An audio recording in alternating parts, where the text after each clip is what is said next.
শীতে ডায়াবেটিক রোগীদের জন্য বিশেষ সতর্কতা। হ্যাঁ ভিউয়ার্স, আমাদের দেশে দিন দিন ডায়াবেটিক রোগীর সংখ্যা বাড়তেই চলেছে কিছু অনিয়মের কারণে। আজকের এই ভিডিওতে ডায়াবেটিক রোগীদের জন্য এমন কিছু সতর্কতা নিয়ে আলোচনা করব, যে সতর্কগুলো আপনি যদি একজন ডায়াবেটিক রোগী হয়ে থাকেন তাহলে আপনাকে অবশ্যই মানতে হবে।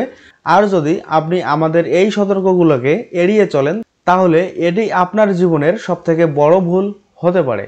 আজকের এই ভিডিওতে ডায়াবেটিক রোগীদের জন্য যে সতর্কগুলো নিয়ে আলোচনা করব সেগুলো একজন ডায়াবেটিক রোগীর জন্য 100% মানতেই হবে। তো বুঝতেই পারছেন আজকের ভিডিওটি অনেক গুরুত্বপূর্ণ হতে চলেছে ডায়াবেটিক রোগীদের জন্য।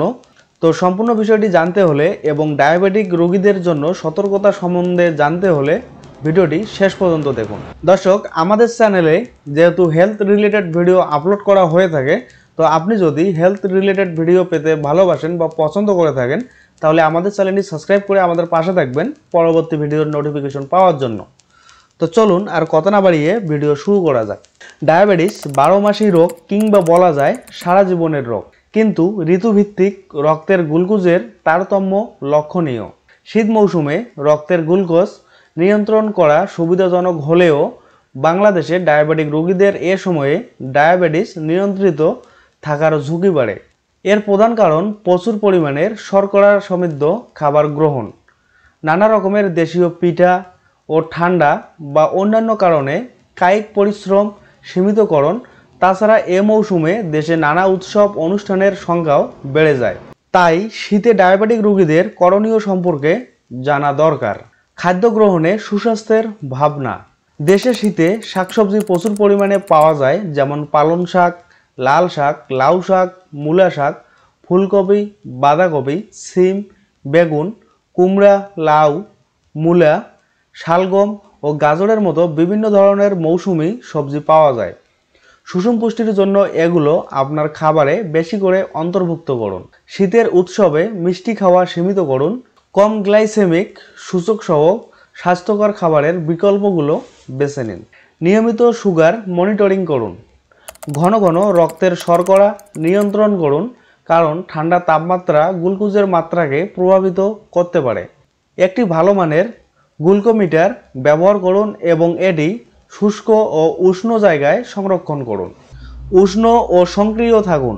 ঠান্ডা আবহাওয়ায় ঘরের বাইরের কাজকর্মে নিরুৎসাহিত বোধ করতে পারেন, কিন্তু এ সময় বেশি সক্রিয় থাকা জরুরি। যোগব্যায়াম, স্ট্রেচিং বা হালকা অ্যারোবিক্সের মতো ইনডোর ব্যায়াম বেছে নিতে পারেন বিকল্প হিসেবে। শরীরের তাপমাত্রা বজায় রাখতে ও ঠান্ডা সম্পর্কিত চাপ প্রতিরোধে উপযোগী পোশাক পরুন, যা রক্তে শর্করার মাত্রা প্রভাবিত করতে পারে। নিয়মিত পায়ের যত্ন নিন। ঠান্ডা আবহাওয়া রক্ত সঞ্চালন কমাতে পারে, পায়ের জটিলতার ঝুঁকি বাড়ায়। পা উষ্ণ শুকনো রাখুন এবং কোনো কাটা, ঘা বা সংক্রমণের ক্ষেত্রে প্রতিদিন পরীক্ষা করুন। ওষুধ সংরক্ষণ করুন। বেশি ঠান্ডা তাপমাত্রার সংস্পর্শে ইনসুলিন কার্যকারিতা হারাতে পারে। এটি একটি নিরাপদ তাপমাত্রা নিয়ন্ত্রিত পরিবেশে সংরক্ষণ করুন। ঠান্ডাজনিত অসুস্থতা প্রতিরোধ করুন। মৌসুমি ফ্লু ও সর্দি শর্করার মাত্রা বাড়াতে পারে, তাই প্রয়োজনীয় টিকা নিন। নিয়মিত হাত ধুয়ে নিন ও হাইড্রেটেড থাকুন। শীতে বয়স্ক ডায়াবেটিক রোগীদের নিউমোনিয়া সহ বিভিন্ন রোগের ঝুঁকি বাড়তে পারে, এ নিয়ে বিশেষ সতর্কতা প্রয়োজন। হাইড্রেটেড থাকুন। শীতকালে আপনি কম তৃষ্ণার্ত বোধ করবেন, কিন্তু ডিহাইড্রেশন রক্তে শর্করার মাত্রাকে প্রভাবিত করতে পারে।